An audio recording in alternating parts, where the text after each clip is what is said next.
Mental health, it has no face. I guess there's such a spectrum of mental health. Where does it start? Where does it end? I've been through is sort of through either betrayal or heartbreak. The number one tip for overcoming those toughest moments is choosing you. We set up Safe Space to make self-development accessible to all. The big goals of Safe Space is to sort of take on that loneliness. That's our big thing, is like combat the loneliness stat, which is going up and rising.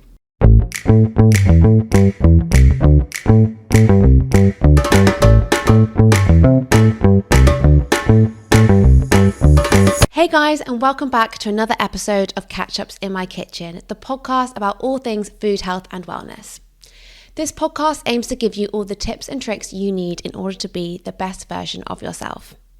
In my kitchen this week, I am joined by Julius Cowdrey, best known for his appearance on Made in Chelsea, but he's also the founder of Safe Space, which he co-founds with his twin brother.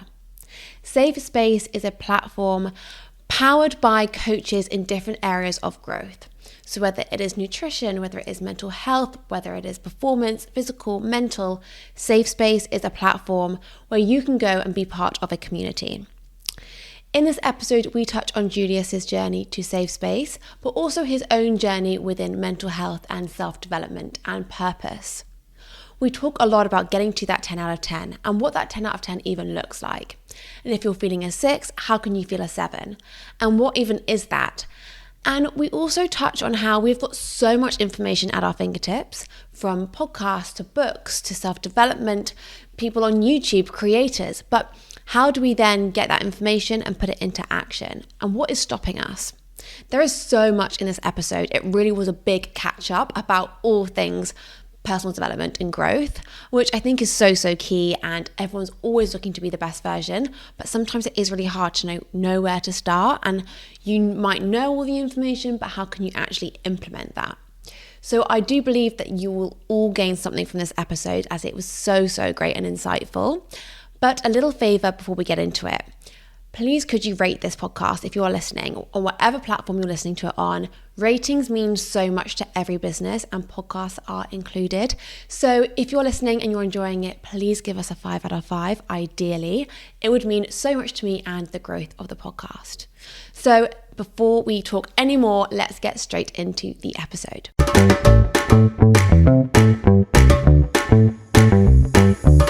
Julius, welcome to my kitchen. How are you? I'm so good. I'm happy to be here. Yeah, great to have you. So, do you mind giving a quick elevator pitch? Who you are, what you do? Okay, how long have I got? As long as you want. Okay, my name's Julius Cowdrey. I'm half Swedish. My mum's Swedish. I have a twin brother. I thought I was going to be a singer-songwriter for the rest of my life, and I went into music when I came to London, and found passion in helping people. Became a coach, did a bit of stuff on TV. It means elevator, so I don't know if we're going to the 10th floor or the second. We can use the 10th. Okay, going to the 10th floor. We'll slow it down a bit. So I came to London thinking I was going to be a singer-songwriter. That was right my passion. Growing up, I found quite tough when I was younger. Don't know, I felt like tested, challenged, always went through a bit of bullying and things like that. And when I came out of school, I just wanted to redefine myself. And the thing that I loved was music. And so I would gig. And I remember when I was at a few of my shows, and there would be literally the old man and his dog sitting there. I was like, this is crazy. What am I doing here? And then I got the opportunity to go on the show, Made in Chelsea. And that was sort of a chance for me to springboard my music into the world. That was like, I've got an opportunity to actually be seen now. It was that or X Factor. Yeah. And I feel like X Factor might have been a better choice, because I was speaking to both parties at the same time. But I had friends on the show, and friends had said it had elevated their life. So I went on Made in Chelsea. That was cool. That was a really fun experience. And sort of lost the real passion for music. It's amazing when you love something and it's a passion, then you do it as a job and you go, oh God, it's just, I didn't really ever want it to be a job. And then found passion in helping people, became a coach. Life coach, mindset coach, helping people one-on-one.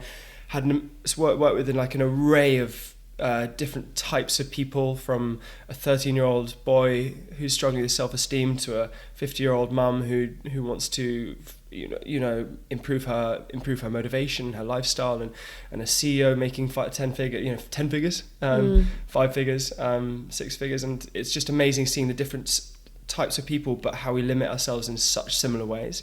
Even if you're 13 or you're 50, or you're 70 or you're 30, we are very human and very similar in the way we limit ourselves. And then created a business with my twin brother called Safe Space, which is making self-development accessible to all, because coaching, therapy, counselling is very expensive. And we launched a new model really recently, and it's been going really well. Amazing. There's a lot there. That was a great elevator pitch, if I could say it. Is that right? Yeah, that was great. We'll go into all of that in more detatel in a minute. I think an elevator pitch is supposed to be like 2 sentences. Yeah.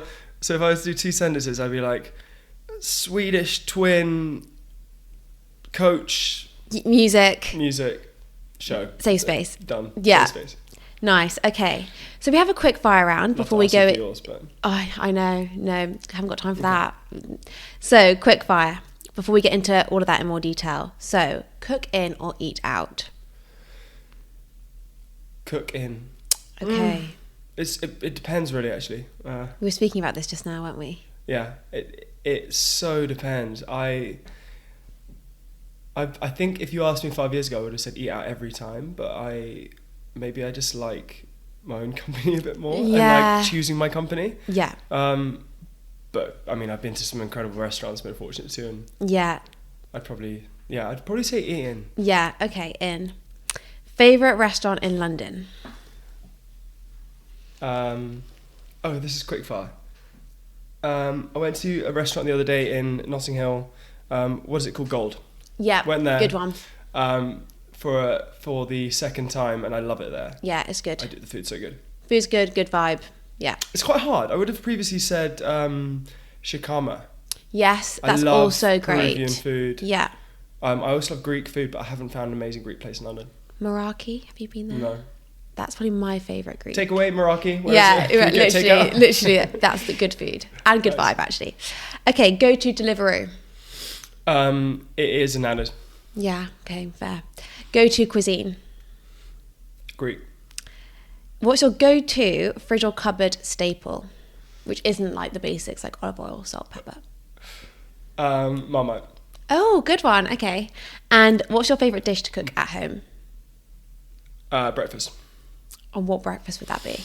That would be I love scrambled eggs. Okay. Like it's my I every day I have scrambled eggs. Nice. And so I love eggs, I love sourdough, I love avocado, and I might maybe spice it up with a few meaty things. Nice. I don't want to scare you off because That's okay. I'm the only vegan person in my family. So. I know that sounds really boring, saying breakfast, because there are so many things you can cook. Like I do love to cook food, but the food that I love so much in the world is scrambled eggs. I love that. Breakfast is my favourite meal of the day, to be fair. Love that. I'm all for breakfast.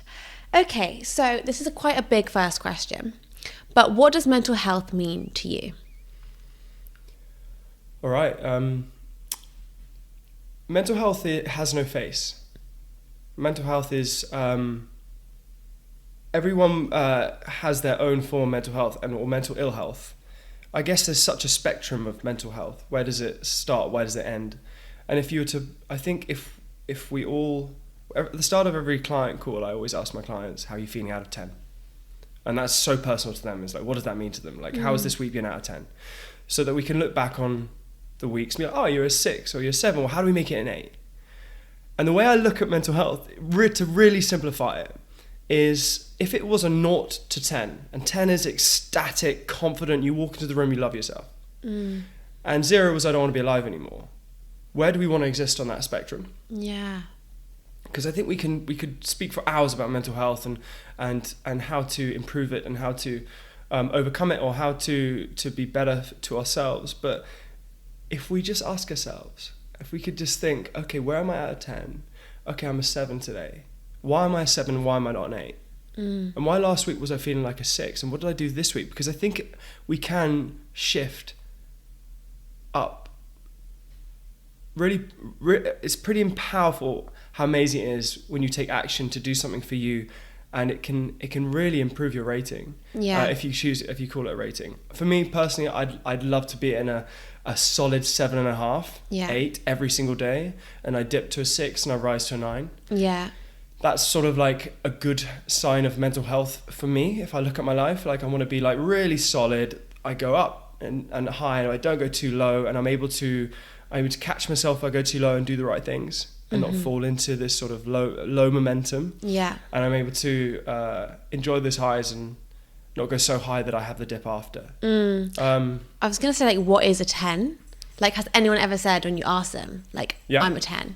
Yeah, clients say 10. No, you know, and they usually go, I feel like a 10, but I don't want to say 10. And I'm like, say 10. But also, what's amazing is when you're struggling from mental ill health, when you're going through a very low time. I've worked with clients who have been through extraordinary challenges and trauma and pain, and I've worked with clients who are very depressed. And when they say, I'm feeling a 2 out of 10, you say, well, what would a 10 look like? Well, actually, what would an 8 look like? And then they paint the picture of what an 8 would look like. And it usually is, I look in the mirror and I like what I see. I have purpose. I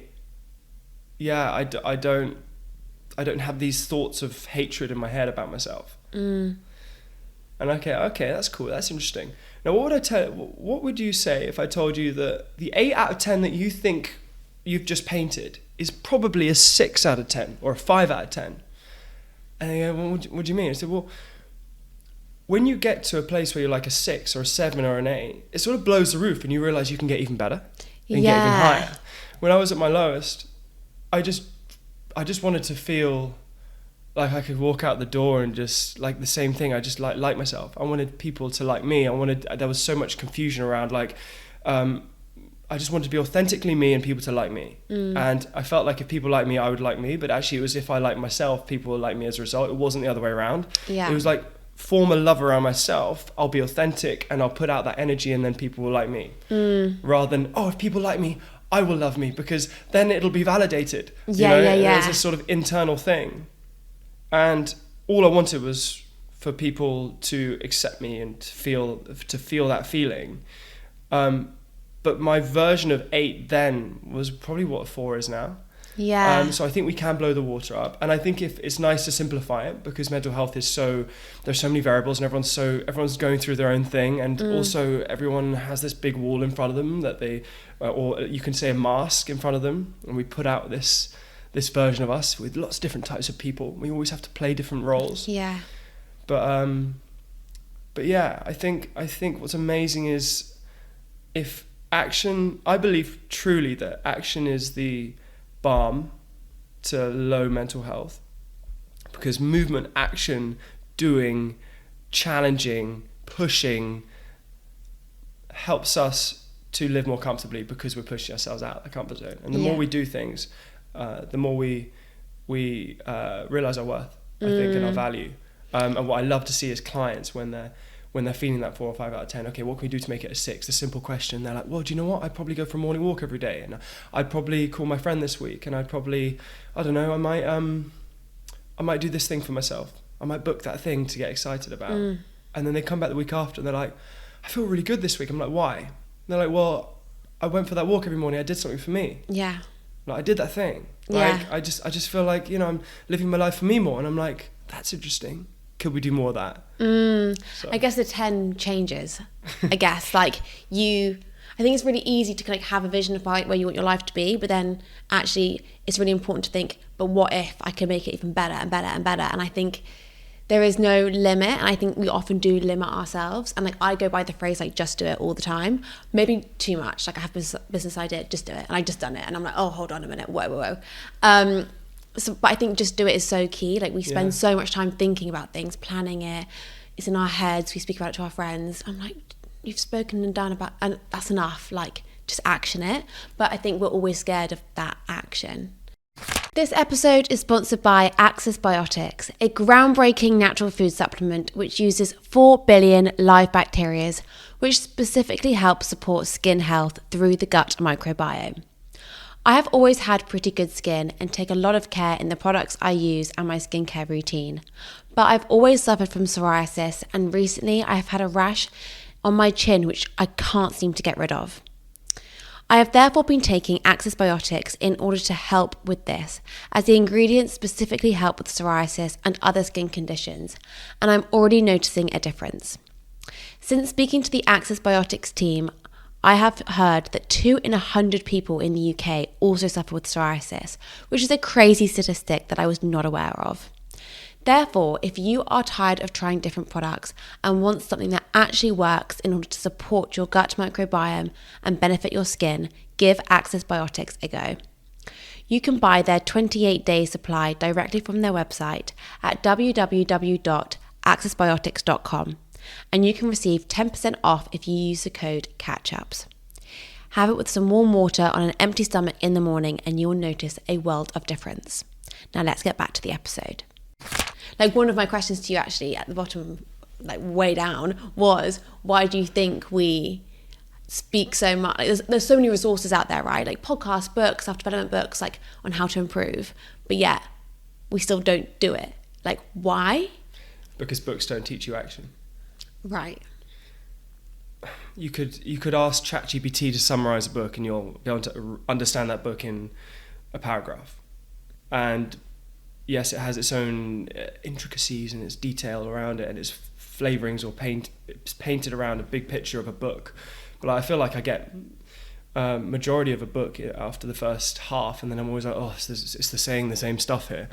But how many self-help books have we read and I've never done anything about it in the end? It's true. I mean, the biggest selling book in the world, self-help book, the biggest selling self-help book is Think and Grow Rich. I think it's had something like 50 million sales or something. It's like, and it is an amazing book. The amount of people I've heard in podcasts or whatever going, this book changed my life. You listen to Lewis Howes, you listen to all these big these big high performers in America, and they go, Think and Grow Rich. You know, it allowed me to manifest my goals and money and achieve. It's Jim Carrey when he went up to the to Rodeo Drive or wherever he went in his car and pretended and sat in his car and pretended that producers and directors were going, you're the best, you're amazing, and he had this vision of $5 million, and I think he put that check in his wallet, and then it like just integrated and he dated it, and then on that date he got $5 million for Dumber and Dumber 2, like amazing story. But that's all Think and Grow Rich. The interesting thing is, you hear of the success stories, but how many people have read that book and not achieved a thing? So what happens there is like, what do we do to create action? I was listening to Alex Hormozy, and I don't know if you know of Alex Hormozy, but he's a bit of a muse for me. I love listening to him. And he said he was culprit to that sort of journey of like reading. And what he did, he said, I'm not going to continue reading self-help books because all I'm doing is reading them and going to the next one, thinking that I'm taking something from it but doing nothing. Yeah. So what I'm going to do is, the next book I read, I will not read another until I've taken the action I've needed based on that book. So that's really interesting. Yeah. Because I don't want to be the classic person that just continues to read, doesn't take the action. Now, I think action is like a muscle. I feel like action is, once you rep action and you get used to repping action, just like the gym, I think you just get used to it. Once you start running 10Ks, that become easier. At the start, I found action really hard. I got really nervous. What people think of me? Like, what if it all goes wrong? I think that's the biggest limit for people, is like other people's opinions on them. Like, oh my God. That is definitely the biggest thing. Like, it's nerves and it's fear. I guess fear is the biggest thing that stops action, probably. 100%. Like, what if it doesn't work? I love this acronym for fear. False evidence appearing real. Have you heard that? No. But it's true, right? It's this, we are worried about something that hasn't even happened yet. It's almost absurd, or you could say insane, that we do that. Yeah. Like, I do it, you do it, we all do it. Everyone listening to this does that. We fear an outcome that hasn't happened yet. And the only reason we fear it is because we fell before. Yeah. Right? The kid who climbs a tree doesn't get scared of falling until he or she falls. And then they look at a tree and go, oh God, oh no, mummy, daddy, I don't want to climb the tree. Right? But that's only because they fell, because they didn't care before. Right? And so the only reason we fear going into relationships is because our previous one cheated on us, or it went wrong, and so what if it goes wrong again and I get heartbroken again? And so as soon as we realize that and have the awareness that actually it's our brain trying to do us a favor and protect us, but how do we, I think that's when it sort of unlocks this ability to take the action. It's like, okay, I understand that the brain is just coming in to protect me because I fell before. That's interesting. But what do I actually want to do? Because what do I want to achieve? If I only have this one life, like what do I actually want from this life? Because I think as soon as I realized the psychology around it, and again, books, Chimp Paradox, understanding that we have this sort of irrational brain that comes in and goes, no, don't do it, don't do it, don't do it. How could I combat that? And the only thing is the action, and it's sort of a bit of a fuck it attitude. I'm just going to go. Yeah. I'm just going to try. Yeah. Because actually, when have your biggest fears ever come true? I don't. No. The biggest fears, the things like, they've actually never come true. The things that we're like, oh no, but what if that happens or what if this happens? I just don't think they really ever come true. They're worse in your head. Like everything's always worse in our heads. Like even when you're thinking about like, even like really small example, like you've got a plan on Saturday and you just really don't want to go because you're like, oh, it's gonna be really bad. I just don't want to go. Like what you're thinking it's going to be like in your head is way worse than how it actually is. Just go, be fine. Yeah. And like it's so much bigger in our heads than in reality. But I also think taking action can be then addictive. Like once you overcome the fear and you're taking action and it's actually working, you're like, oh my God, wow.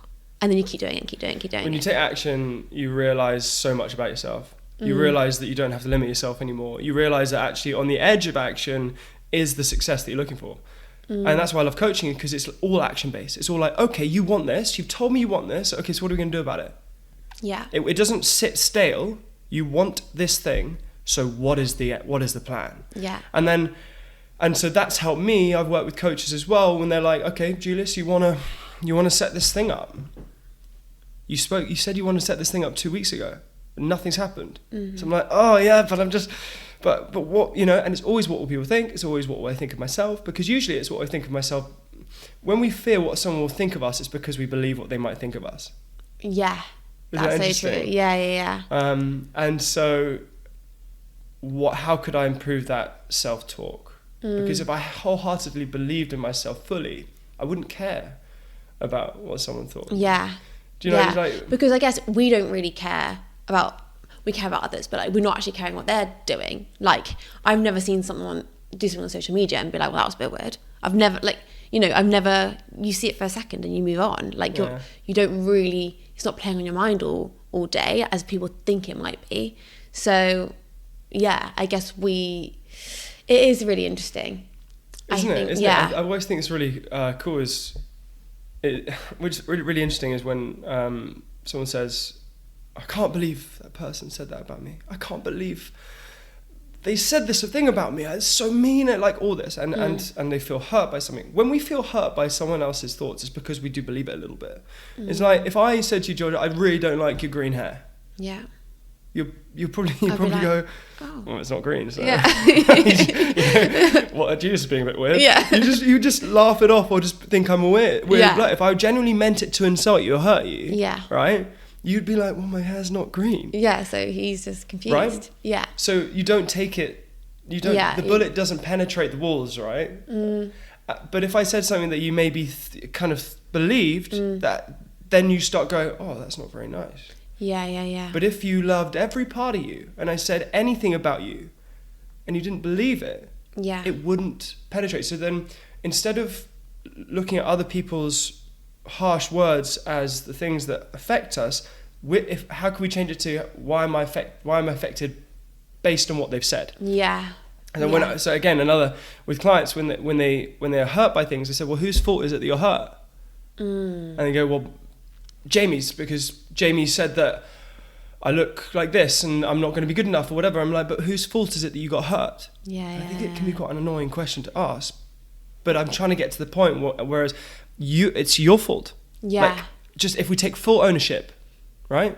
If you said something to me and it hurt me, I'm being hurt by what you said, not you're hurting me. Yeah. Because we believe something, because we've allowed it to process in that way. Remember, they're just words. Yeah, it's such an interesting shift of your mindset. Yeah.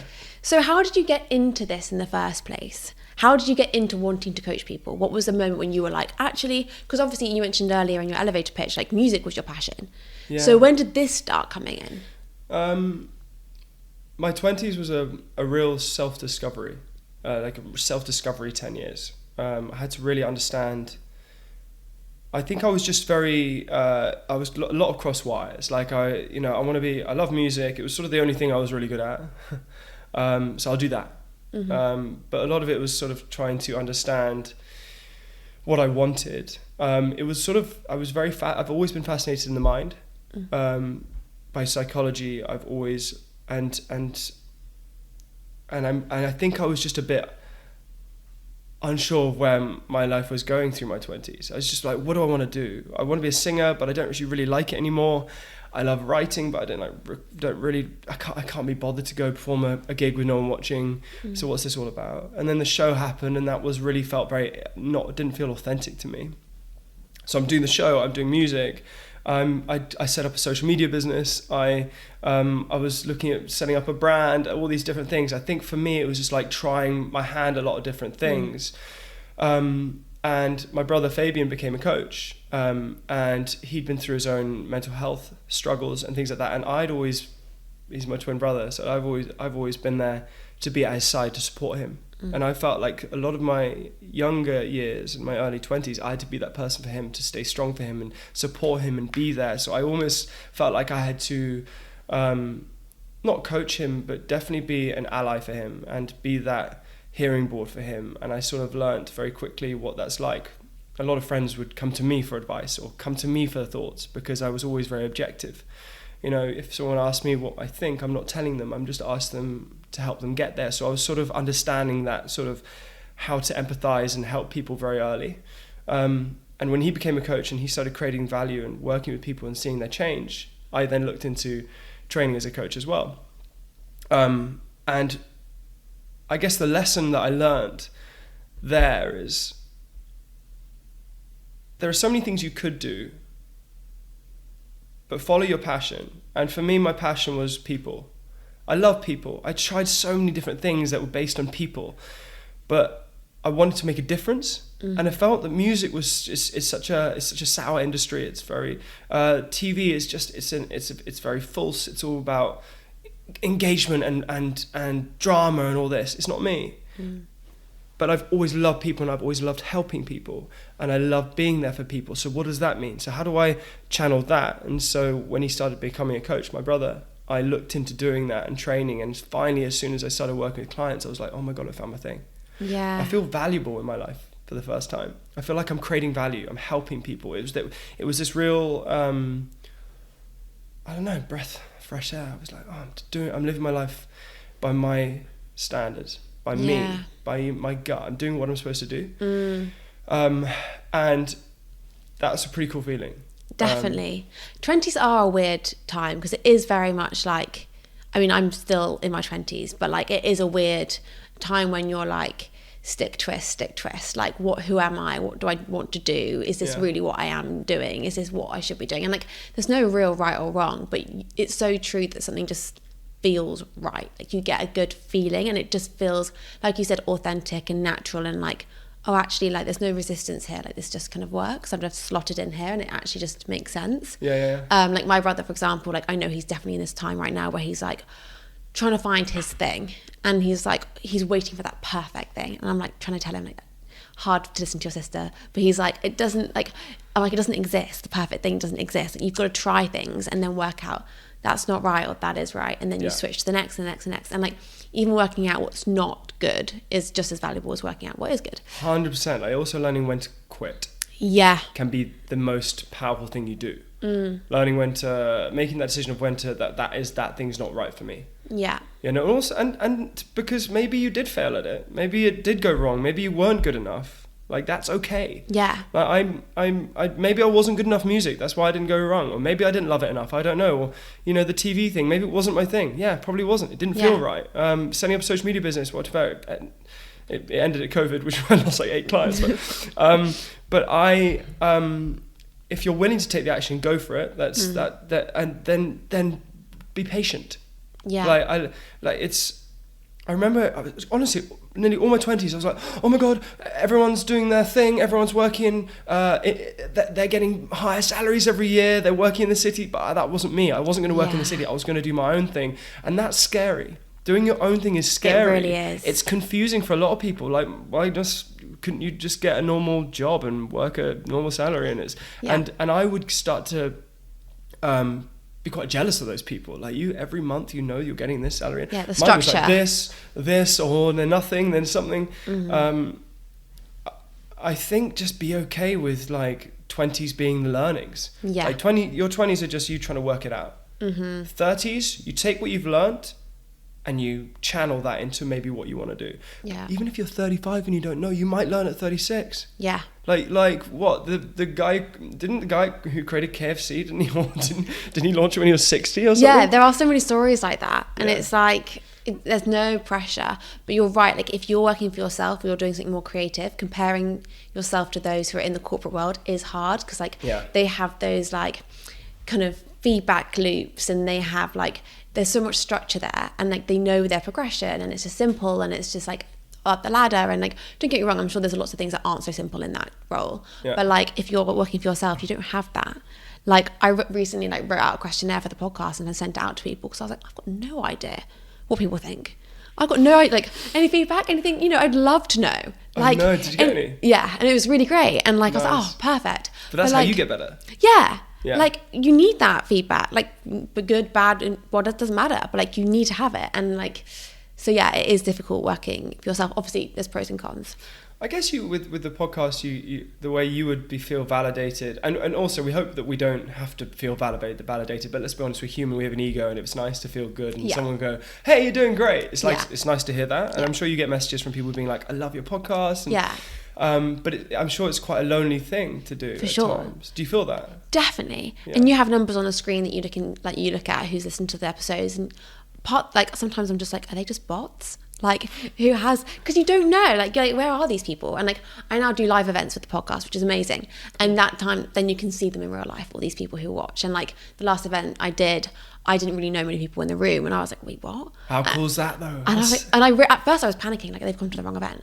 And I was like, oh my God, guys, like, who are these people? Then I realized, oh my God, actually, like, these people who listen, and like, they've come. And I was like, oh wow, that's really, really cool. That is a win. That is like a tap on the back, well done. I was like, oh, that's great. We did a safe space. We have so safe space is free, and then we have coaching communities which are paid. And on the free we have member-led meetups, and we have a health club, and we have daily motivation. So there's lots of different free things you can join on Safe Space. So it's not just paid on the business. And we have a health club, and we had a spin class, and we hosted a spin class, and in the room you can, I think, fit 25 people in, and a good 15 people I'd never met before, and they were like, "Hi, I'm here for the Safe Space thing." And they didn't know who I was. So I was like, "Hi, Safe Space." They were like, "Yeah, I'm here." So good, isn't and I'm it? like coming into the studio. They're like, "Yeah, I'm part of Safe Space." I'm like, "This is so cool." Yeah. I've never made before, but hi, my name's Julius. Like, Yeah. this is I'm a part of Safe Space too, and like that's a cool feeling, because you always think it's just your friends like sort of falsely going, "I believe in you. This is really cool." Like. But when you see people who met before liking what you do, that's a pretty cool feeling. Yeah, it is. Yeah, I mean, I've relied on family and friends for so long, and like none of them could make it. What do you think, Mum? I love it. Honestly, I had a solo episode with my brother, and like we were just basically saying how none of the family listen, and we were laughing because I was like, he's listened to one, and my mum doesn't know how to work a podcast. Sadly, she doesn't know how to put it on her phone. Yeah. And like my dad like tunes in now and again, but we were just laughing how like. They are supportive, but like they just don't really listen. And but I've asked them so many times, like, guys, can you just press the download button? Just want to get that number in. Just press that download button. Thanks so much. And I'll go on their phone and like do all the downloads for them. By the way, I've done the exact same. Yeah. Like my brother, whenever he puts an Instagram reel up, he literally goes, "Geez, from your like couple of accounts." By the way, work one and personal one, nothing weird. Can you just watch it? So I'll just give him my phone, and he'll just click play, and he'll just let it run through, and he'll comment and stay, because the engagement matters. Yeah, it does matter for sure. Yeah. So you're obviously working you're in this coaching role, you've done lots of coaching on other people. But what about yourself? Like, when was a moment that and maybe there are a few moments, but like, what's a moment that you can share where maybe you were at your lowest, where you needed a coach? There's like a few pivotal moments in my life where I can feel like I've been at my darkest. You can almost, if you were to paint a picture of it, it would be a dark picture. I think heartbreak is one of the hardest things to overcome, because or bereavement or loss. I work with a lot of people who are struggling internally, and that's all their internal things based on what they've been through. For me, my biggest pain I've been through is sort of through either betrayal or heartbreak or loss, those sort of three things. And I think we'd all agree they're up there with some of the toughest things to overcome. I can remember really the moment when I started to try and optimize my happiness. I would have laughed at myself saying that 10 years ago. Optimize your happiness, who do you think you are? Yeah. But when I started to really be like, I'm bored of feeling average. You know, on my terms, average. Yeah. You know, I don't like it anymore. I started listening to podcasts, and or reading books, and being like, listening to people who looked happy, or they were doing good things. I'd be like, okay, or searching like self-love, be like looking online. And I remember listening to a podcast, and someone mentioned happy hormones. And I was like, what are these happy hormones? Oh, dopamine. Okay, classic. You know, go for a walk, you'll get dopamine drip and all this. And I think it's overused, dopamine. And then on the podcast, he started diving deeper into endorphins. I was like, but I thought that's the same as dopamine. And then started talking about serotonin, and I was like, oh, I thought it was the same as dopamine. Literally just and oxytocin. I was like, what's oxytocin? And we have these 4 happy hormones. And so I looked online, and the way he spoke about it is that you can hack into your happy hormones to feel better. You can do particular things to feel better. And I was like, aha, if I can hack into my happy hormones, I can feel better. This episode is sponsored by Paraa, the sustainable solution to all your oral care needs. I'm always trying to find new ways of doing my bit for the environment. And as 20 billion toothpaste tubes end up in landfill each year, I was so grateful when I found Paraa, as it is completely plastic free, and I absolutely love their products. From their whitening toothpaste tablets to their floss, Paraa have a sustainable solution for it all. They are also the only B Corp certified and 100% plastic free oral care brand on the shelves at Sainsbury's, Waitrose and Ocado. So if you haven't tried Paraa, give their products a go, as not only will you be doing your bit for the environment, but also for your oral care. Use the code Georgia Simmons at checkout in order to get 10% off your order. Check the episode show notes for a direct link to their website, and you can also buy their products now on Amazon. Thank you, Paraa, for providing a product that I absolutely love, and it ticks all of my boxes. Now let's get back to the episode. We've actually had to stop, so if it clips on the camera, because Georgia had to put the camera in the fridge. In the fridge. In the fridge. It got hot. It's not even hot.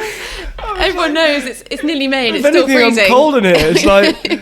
Okay, anyway, we're back. The aircon's on. The camera's been in the fridge, and we're trying again. Okay. We thought the freezer was a bit aggressive, right? I know. Okay, we're back. We're back. It's great to see you again. Yeah, great to see you. We were talking about something really deep then, and then we had to stop. Oh yeah, we were talking about happy hormones. Happy hormones, yeah. Okay, so I listened to a podcast about happy hormones, and I heard about all these different hormones. And I was like, okay, if I can hack into dopamine, oxytocin, serotonin, and endorphins, if I can hack into them, then I can make myself feel better. So I started looking at my life like it's a business. Like, what is profiting me, what's not? That's really interesting. Yeah, so when I work with, I've spoken about clients a lot today, but it's just right interesting, and I look at my life in the same way. It's like, I'm quite analytically brain. I like numbers. I actually weirdly like spreadsheets. So with Safe Space, with Fabian and I do a lot of the like sort of back end stuff, and I quite enjoy that part of entrepreneurship and business. And so I look at my life like it's like, what am I doing each day? The habits, what am I doing that serves me, that makes me feel good, that essentially rewards me, right? And same as with Safe Space and work and all these different things I'm doing with work, it's what are the things that are actually good for the business? What is actively good? What stuff do I have to give to other people to do? What am I good at? What are the things that I'm good at? And it's the same with the happy hormones. It's like each day I basically try to hack into all 4. That was my plan. I was like, I'm not feeling very good at the moment.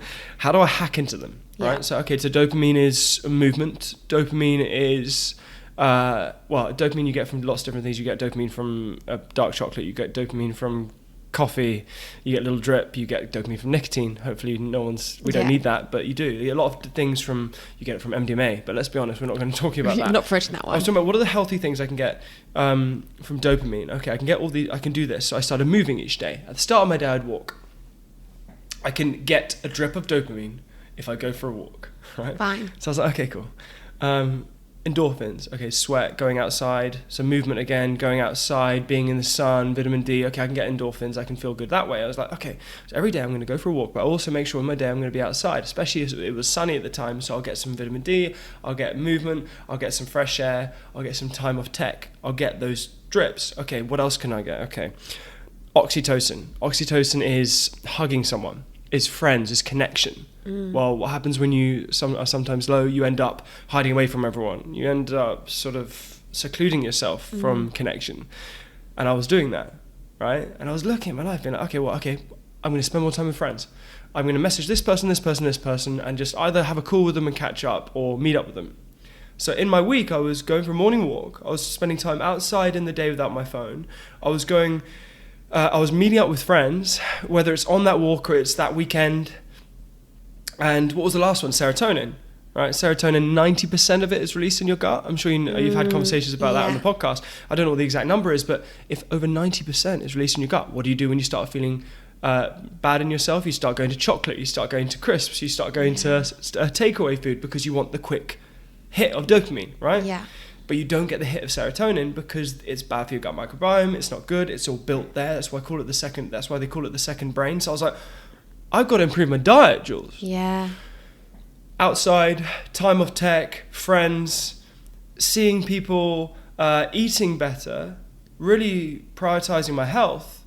I started feeling better every day. I mean, it was like compounding over time. I was starting to feel way better. And as a result of me doing those things for myself, I started choosing me in other areas of my life. I started making better decisions for my work and my business and my life. I started making better decisions with my friends. I started going out less because I was focusing on my health. And it all sort of tumbled in an amazing way. Yeah, amazing. So if I was to have a conversation with anyone about how to get out of low mood, I'd say, well, how are you prioritizing your emotions? How are you prioritizing your happy hormones? And how are you prioritizing your health? Yeah. Because if we can actively hack into our hormones, then what habits are serving those hormones? Yeah, amazing. Yeah. So when I asked that question, the first thing you said was like, your lowest was when you kind of like had a breakup or bereavement or loss. And you listed those three things, but actually like they're different, but they are the same. Like having a breakup is loss and it is bereavement, and it does feel like either a past you has died, because you change. That's interesting. Yeah. Yeah. So I feel like lots of people listening have probably had breakups. Like it's a common thing, but I've had one recently, and you do have that like mourning period where you're mourning your past self because like you were a 2, I guess, like you had a second half to an extent, and then suddenly you're a 1 again, and like you've got to like mourn that like part of you, and you're going through. It's not bad. It's not better. Like, but you're changing, and I think it's really good to then like focus on your health, focus on you to then become this new version. It's not necessarily better or worse, but it's just different. I think you're also mourning the person that you thought you were going to become with that person. Yes. When we're in love with someone and we don't think of an end. Right. Do we? I don't think you're thinking, oh, one day this will end. You're thinking one day this will be even more than it is right now. Yeah.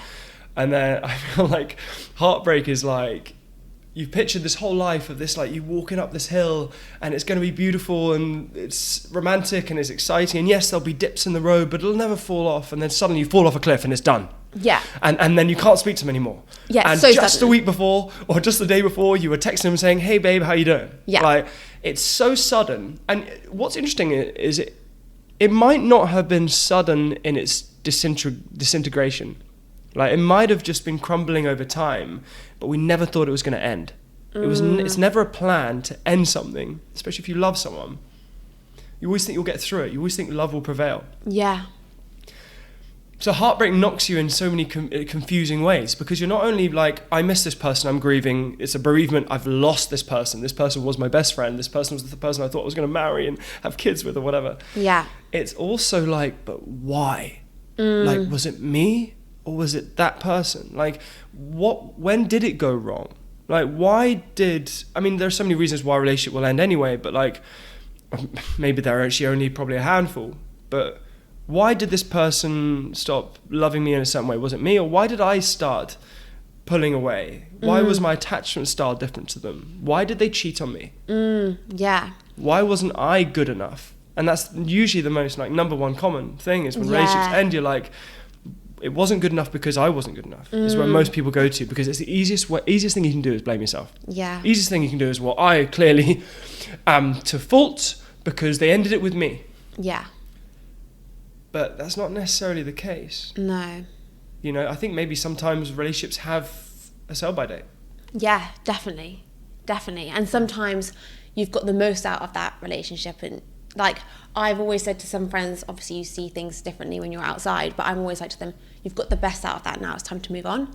And sometimes you've got all that you can take from that person, or not that it's all take, but like, you've had the best memories, you've had the best highs, the low lows, you've had it's done. Like, the journey's done now, and it's time just to like put an end to it and move on. And like, some people are really good at like cutting people out their lives. I'm not one of those people. I'm terrible. I'm not one of those. I like to have them there. Like, I'm not a cutter. I like to, it's just not, but when it comes to relationships, you often do have to kind of cut that might be to help them move on or to help you move on. And it's the hardest thing, but long term, the easiest thing. But it is hard. It's so hard. Also, this is controversial, but I think we should allow ourselves to be. When you go back to someone who treated you in a certain way and wasn't good enough, right?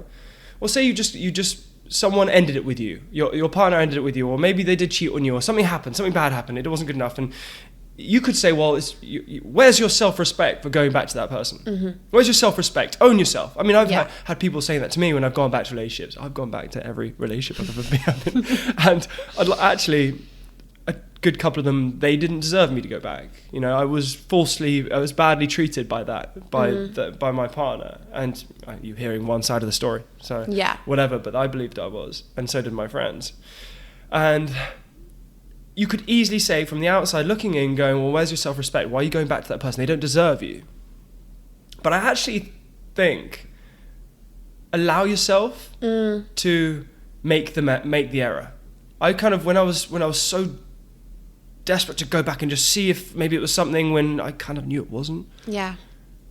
I was willing to hurt myself a little bit in the process because I just had to know. Yeah. And so is it lack of self-respect? I think sometimes you just need to make the error and just not listen to your friends and just go, do you know what? I'm just going to go back and see if, just because I'm so determined to make it work. I think if you've got like, you want to end something without there being any what ifs. That's my thing. Like, you don't want to think, oh, but what if I did, like, what if? I'm always like, you've got to like, have explored all those what ifs, and if that's that, then that's that. Like, I always give advice to my friends, and I'm always like, listen, this is my opinion. I'm like, do not now feel, because the worst thing is that you go to your friends, you get advice, then you go and do the opposite, and then you feel guilty because they've told you what they think, and then you do the opposite. And then sometimes you keep it from them because you're like, well, I don't want to tell my friend. And friend goes, what's it going? How's it going? Have you met up with? And you're like, no. Yes. It's the worst thing. And I'm like, this is my opinion. I said, but if you want to go back, do it. Doesn't matter. You know what the right thing is to do. You will never listen to your friends. I will never listen to my friends when something is that powerful as when your heart's involved. Yeah. Let's be honest. Like, I actually don't think we should ask advice of our friends for a lot of things. I mean, if it's business advice, if it's thoughts on the podcast, if it's thoughts on safe space in the business, and whatever, like, it is. Yeah. But when it comes to a lot of things, like heartbreak, you know what your friends are going to say. Yeah. You know, you don't deserve that. They don't deserve you. Don't go back. Or maybe they'll say, it's going to hurt you. You sure you want to go back? Yeah. Like, do you think he will change? I don't know, whatever they're going to say. Yeah. And you'll go, well, no.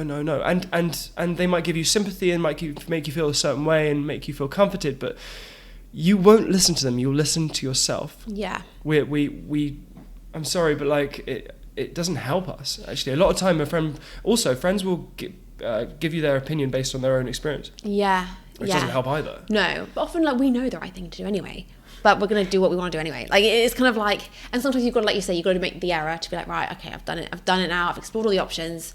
that's it. But it is a loss. It is a mourning period where you have to get over that, and it is a low time. But I think, like you say, like focusing on those like happy hormones is so, it's like it is a hack, because like they are hormones that make you happy, and if you're wanting to be happier, then focus on, like, it makes so much sense. Yeah, the greatest tip for overcoming heartbreak, and I've been through good 3 horrible heartbreaks. I'm actually gladly been through them, actually, because I've learned so much about myself, had to grow. But the number one tip I would give is putting every bit of focus onto you. And what does that look like? That's like, because when we're going through heartbreak, we can't get them off our mind. We see someone with the same hair, we're like, oh, is it them? No, it's not them. Yeah. we're like walking around every corner. If we're in the neighborhood and we're thinking, am I going to bump into them? We're like, what are they thinking now? Are they thinking about me? What are they putting on their Instagram story? Like, what's happening right now? What are they doing? All you're doing is thinking about them. So how do you take your focus onto you? And the number one tip for overcoming those toughest moments is choosing you and looking forward, creating plans, goals, things with them not in your life. Because then you can envisage your future life without them. And that allows you to have more clarity on your future. Yeah. Because, God, heartbreak is just them. Yeah, it's all you can think about. And it's a negative spiral. Choose you, pick you. You deserve to be picked. Yeah. You deserve to be chosen now. Because all your mind has been just, flooding you with feelings of them. But what about you? Yeah, so true. So I want to kind of talk about the difference between boys and girls when it comes to mental health, self-development, because I think we are so different. I feel like girls, I mean, you'll know this better than me in terms of like how guys approach things, but I think for girls, we're really good at like the long voice notes to friends and like walks and coffees, and we like to talk things out, and we're I think generally speaking, we are talkers and we're sharers, and we go into it in detail, whereas I think boys naturally bottle it up. Why do you think that is? Why do men bottle it up? Yeah. I think culturally men have been told to like keep quiet, deal with it. I grew up with I think that's slowly changing. I think people are more willing to be open, but I grew up with a stiff upper lip father who I've barely ever seen cry or open up. That's just the way he was brought up. Yeah. Talking about emotions isn't something that he'd be willing to go down that path. But then I had a mother who was incredibly emotional and willing to go there. Yeah. Went to a school where if you showed any emotion, you're laughed at.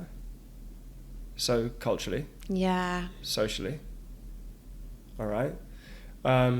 Also, women are more receptive and have there's something like 70% more ability to be able to understand emotions.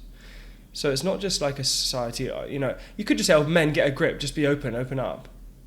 But if it's not only culturally, society, not even in our family, not just our family upbringing, but there's a part of the brain that gives women a 70% more ability to be able to understand emotions. So like if I look at your face and you're just showing me a face, you would have a better understanding, or we were both to look at a face, you would have a 75% more chance as a woman to be able to read that face than I would as a man, because there's a part of your brain that can understand it more. They've done studies at Harvard. It's really fascinating. That's so interesting. So it's not just a society, family, upbringing, friends, whatever. It's also women have a better ability to understand and process emotions than men. So if your boyfriend comes home and goes, you go, hey babe, how you doing? And he's like, yeah, I'm fine. You'd be like, what's up? Something in your voice, right?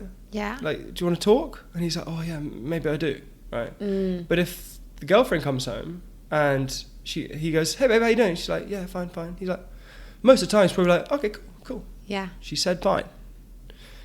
Because there's that ability that women have to be able to. I know this is pretty obvious if someone has a dip in their voice, but men don't have this instinct to look for it. Mm-hmm. I was lucky and fortunate that I had a mum who is just so emotional and able and willing and there, and she's present and she wants to hear, and there's one slight dip in a tone of your voice and she's like, are you sure everything's okay? I've had that. Yeah. But imagine if I didn't. Imagine if I had both sides, which a lot of people grow up never being allowed to be free emotionally. I think that's to learn that. It's like repping the muscle. I see my like I said, my dad who's hasn't been able to rep that muscle.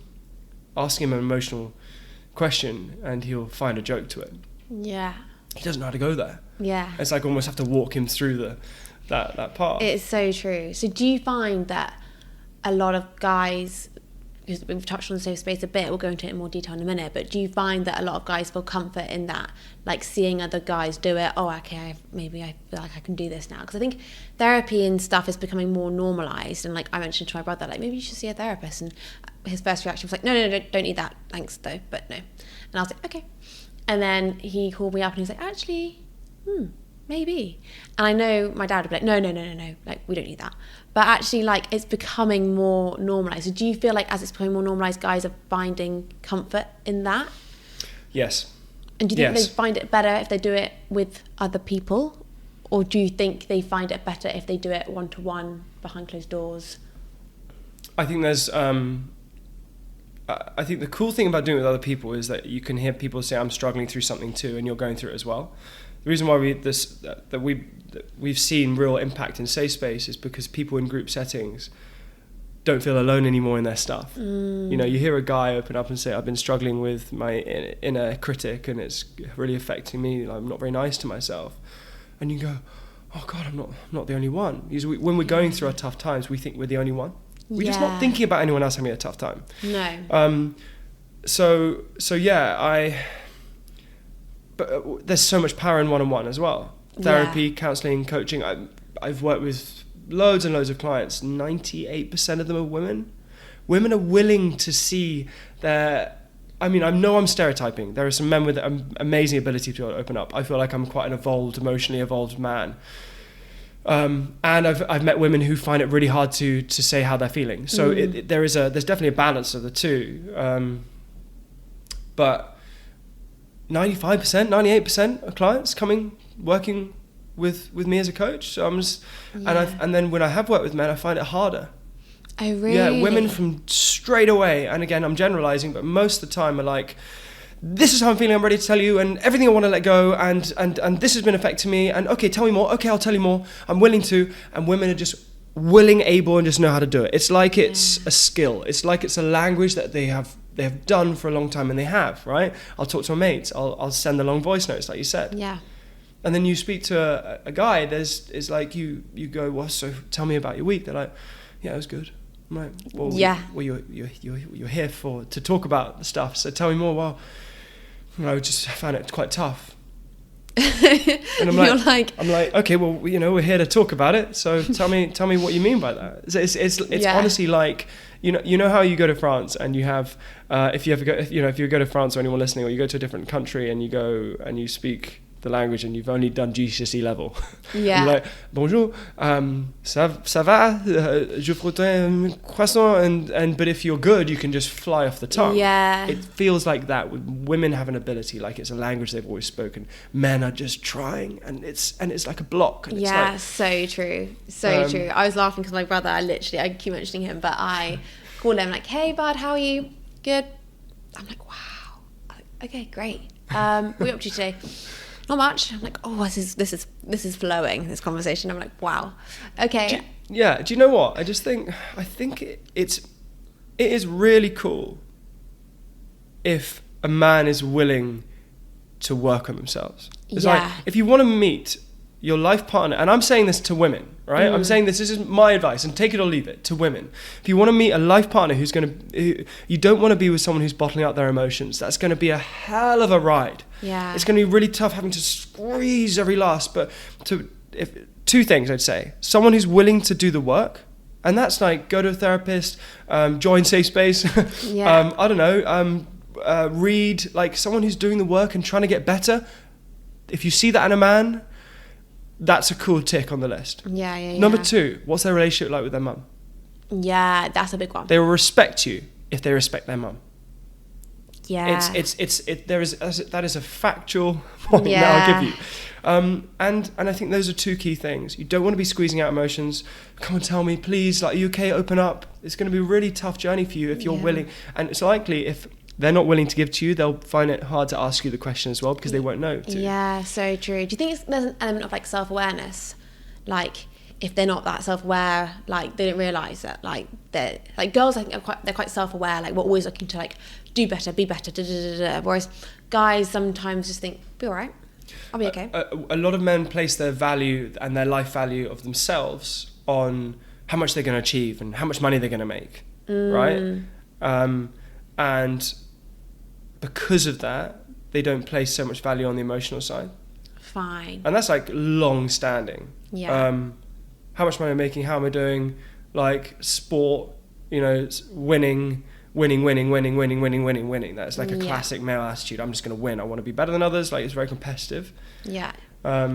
Whereas women naturally will, again, stereotyping, but will place a lot of the value on like those they keep close to them, and supporting others and being there to listen. I think. Yeah. I think that's why I think men and women create great harmony, because we can sort of be there to balance each other out. Yeah, so true. And I think at times, I think we have quite a toxic environment whereas one of the greatest things a woman can do is be a mother, right? It's like the greatest thing on earth is to be a mother, and there's such a toxic, women feel they have to be more masculine to prove themselves and show up for society. But one of the greatest thing on earth is to have kids. Yeah. And be a mother. Yeah. It's like I was listening to, and this isn't controversial at all. I think it's like women have the ability to emotionally be there for their kids. Surely that is the number one role in life. And if you want to go out there and make all the dough, but you're not going to look back and go, I wish I worked harder. You're going to go, I wish I spent more time with my kids. Yeah. So true. So like, I have utmost more respect for a woman who's wanting to stay at home and be with their kids, and then I need to go out and juggle that with whilst looking after my kids, because you're bringing up the next society. Yeah. Women more than men. Women are going to be better parents on average than men are. Yeah. Because of that ability they have emotionally. Yeah. No, so true. But there is quite a toxic women go out there and work. It is hard. It is tough. There is that massive thing at the moment where it's like, you want to earn, you want to be a mother, where's the balance? How can you do both? Is there both? Does that exist? I'm also not discounting that. I think it's freaking cool that like you have your own podcast and you have your plans and you have your things you want to achieve. That's amazing. Yeah. Right? It's like, we talk about the tick on the list and you go on you date someone. Like, one of the biggest ticks I have is like, does that person have purpose? Are they excited by life? Are they like, I think that's key. I think if you're sitting here thinking, what's my purpose? Knowing your purpose can change, but knowing it is so key. I think waking up and not having a purpose or not knowing what your purpose is, that's tough. Yeah. I think that is really tough. You want to push a rock up a hill, right? Definitely. So Safe Space, let's touch on that. So what is your future plans for Safe Space? Where do you see it going? Obviously, like, it's kind of early stages at the moment, but like, where do you see it going? Okay, so we set up Safe Space, I'm sure I mentioned it earlier, but we set up Safe Space to make self-development accessible to all. Where do people go for help? They go to one-on-one coaching, therapy, counselling, or they go to books on the other side. Books, podcasts, YouTube. Now, one-on-one is very focused to you, but it's highly expensive.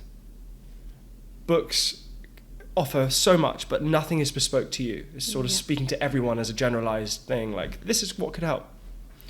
So then what happens in the middle? Well, hopefully maybe if I don't go to one-on-one, I can maybe get it on the NHS or something, I don't know, but there's a massive backlog. Yeah. Now, sitting in the middle, or on the whole spectrum, majority of people are struggling with loneliness, with stress. Employees are struggling, employees don't want to confront their manager due to a bad response due to mental health. There's so many stats that suggest that suicide, mental health, stress, loneliness is going up, right? One-on-one is too expensive. It's like a mortgage for most people. Books aren't specific to you or bespoke to you.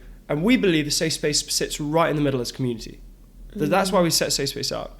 And in Safe Space, you can access free groups to connect with other people. And it's all hosted on a WhatsApp community. And you can access coaches in super accessible. So all our coaches at the moment are £15 a month. We have, if anyone knows rugby, we have Lewis Moody coming on. He's going to be £30 a month. But that's super cheap. It's a coffee a week. Less than a coffee a week to be with these coaches who cost maybe £150, £200, £300 an hour. Yeah. So you're making it accessible in a group setting. They're hosting Zooms and chats and accountability and wins of the week, and it's all there at your fingertips. The big goals of Safe Space is to sort of take on that loneliness. That's our big thing, is like combat the loneliness stat, which is going up and up and rising.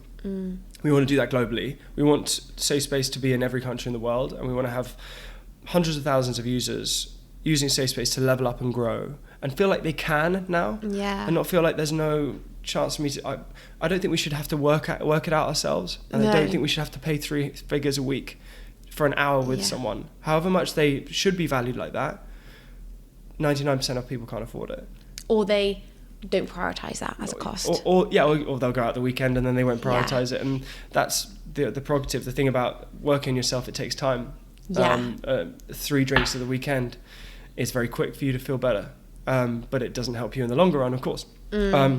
We see Safe Space as an app, the place you go to connect and grow, and we see it. I mean, the big goals, number 1 health app in the world. We maybe will be acquired, but that's not really the aim. Is the intention of launching Safe Space isn't for exit. The intention of Safe Space is to create mass change, to connect people and to improve that loneliness stat, and to make people feel like they can do it with others. Loneliness is such a funny thing at the moment, because like we're so connected on social media, right? Like we can find out what everyone's doing all the time, but we're so connected but so disconnected at the same time, and it's so bizarre. Going to social media for connection is like going for dinner with a mate and looking outside the window. And now they might be wearing a nice outfit, and they might be eating a lovely filet mignon steak or whatever, or in your vegan terms, they might be having a lovely grain pudding. Delicious. But delicious. Or a smoothie, whatever. And they might be smiling, but you haven't asked how they are. Yeah. I'm not, I'm trying to post things that I'm challenged by and trying to be more open about that. But let's be honest, most of us are posting our wins. Yeah. I had a friend and they didn't have social media, and they used to say to me, it's really fascinating going for dinner with people because I want to catch up, because I know nothing about what they've been up to. Obviously, like through WhatsApp or whatever, like we've caught up, but like I haven't seen what they've been up to, so I got no idea. But they aren't giving me their full attention because like they're used to people knowing roughly what's going on. She was like, honestly, like going and seeing people when you don't have Instagram is a whole different experience. And I was like, actually, that's so true. Yeah, because you have to really catch up. Yeah, and people aren't like giving you everything. And I've got another friend, and she's like, what have you been up to? And I'm like listing a few things. She goes, no, but come on, like what have you really been up to? And I'm like, oh wow, like you want me to go in deep? Okay, fine. Like, and some people really do want to like catch up on a deeper level, and I always find that really interesting, because you're like, yeah, it's good actually. Like we should be sharing. We should. Yeah. We should ask how are you twice. Most of the Yeah. time. Like, you're good. I don't know. Just I love seeing mates and just being like how's it all going, and like I don't want to sit there and just talk about how well they've done at work, because that's just one aspect of their life. Like, how's the relationship going? Oh, cool. How are you? Like, how are you, mate? Like, you good? Like, if I'm spending time if I'm sacrificing my time to spend time with you, then you matter. Yeah. I don't willy-nilly, but I don't willy-nilly spend time with people. Yeah. Like, I value my time, so you are valuable if we're spending time together.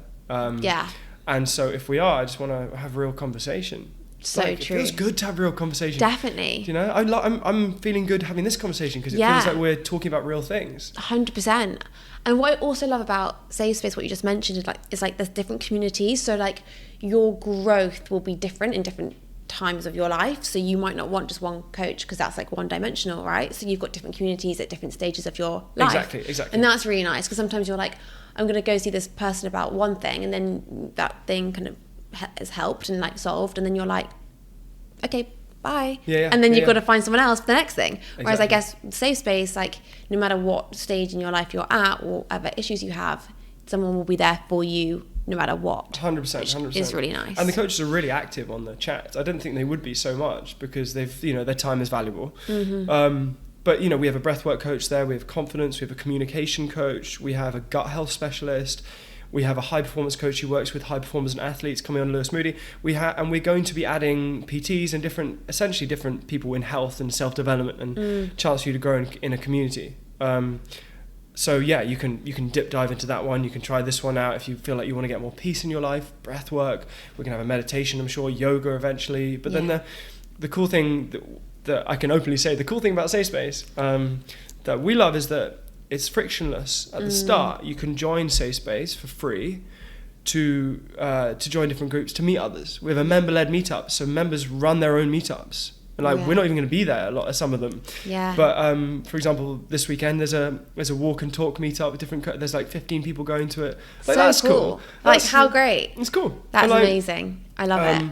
And you know, most people want to make new friends, want to get out there and meet other people. I know. Community's great. I mean, how many run clubs have we seen now? Like, don't get me wrong, love a run club, but we're doing a safe space run club. I love it. Like, I love it. I mean, they're fab, but like everyone loves community. I am a runner. Are you? But I'm not a run. I don't run in group. Like I'm a solo runner. I just, not even a friend. I'm so competitive when it comes to just like even for like a light 5k jog. I know. I mean, I can do a light 5k jog and we're all fine. But I've always found like on a Saturday, I think I prefer to like go out for a run by myself. It's my time. Yeah. Nice. And then like I always feel like if I'm with a friend and like obviously if it's a chilled run, it's a chilled run. But like sometimes like if you want to push yourself, I always feel a bit bad. Okay, I'll stay with you, or you know, I'm always like, oh no, I'll just do it by myself. But I do think run clubs are great. Okay, we have a final question to wrap it all up, which is bringing it all back to food. What would your last meal be? Starter, main course, and dessert. Vegan or? No, it doesn't have to be vegan. Okay. It could be anything. Starter, main course. So you asked me what my death row meal. The desert island. Yeah. Let's not go death row. Yeah. Positives. Okay. I know what my main would be. I really struggle with starter. Okay. I'd probably get some sort of like, I'd go fish. Because I would want a mixture of fish and meat. Yeah. So I would probably go like, I tried these. I probably go. There used to be this amazing place in South Ken. I can't remember what it was called, and it was really nice. And they had these huge battered king prawns, and they would and this dip, and it was a starter, and we always used to go there just for that, and then we'd get something else. So I go something fish. I change this by the way all the time. Sometimes I go for like a bruschetta, and my brother would go for literally the Pizza Express Genovese bruschetta. Really? But it's so good. I change my mind a lot. I might even go for like a smorgasbord because I'm Swedish, so we'd always go for like these amazing like you can pick and choose lots of different things. Nice. But today I'm going for a battered prawn. Love it. Okay. Love it. It changes daily, but today like a chili like dip. I don't know what it is. Nice. I wish I didn't go for a battered prawn, but I've gone for a battered prawn. That's fine. That is so not exciting. And I'm going to be even more boring and tell you that for my main, I would go for a burger and chips. That's not boring. I get it. Like an amazing burger and chips. Where's this burger from? Have you got one in mind? No, it's never been made before. Okay, wow. Yeah. This is yeah, it's amazing. got the whole shebang on. Okay. In fact, there's 2 of them. Wow. I know. And then we got amazing chips. Okay, that sounds a bit boring, but to be honest, my favorite thing in the world is a burger and chips. That's okay. It is. I'm not trying to be sexy or fancy. No. If you want me to be fancy, we can go to the fancy, desert island. Yeah, no. But we're going for the things that make me feel good. Yeah, this is your last meal. This is going to be like, Yeah. And you put me on another day, I might say something else. But today, I'm craving a... Perfect. Yeah. And can I tell you my favourite dish of all is pudding. Yes. Okay. I go for an apple crumble with a macadamia custard. Good. But it's got apple and rhubarb crumble. Oh, wow. This is quite decadent. Oh, this is where we go. Like this is my favourite bit. In fact, I don't know how I've got enough space to fit the crumble in if I've got 2 burgers and chips and also some battered prawns. And we haven't even spoken about the cocktail. Oh God! Obviously a spicy mark, right? 100%. Okay, yeah, makes sense. We're getting hammered on throw. Yeah. And I'd go for an apple and rhubarb crumble because that is my favourite thing on earth. And actually, to be honest, I could get rid of the starter and main and just have apple crumble for the rest of my life. Apple crumble and spicy margaritas. Apple and rhubarb. Sorry, but I know it's the time of the year, Yeah, but that sounds great. Julius, thank you so much for joining me in my kitchen. This has been so great to talk about safe space, mental health, self-development, all of that. It's been amazing. Safe space sounds really, really great. I'll add a link. Is there a link? Oh, we can give you a link. We can get a link for the show notes. So yeah, thank you so much. Thanks for having me.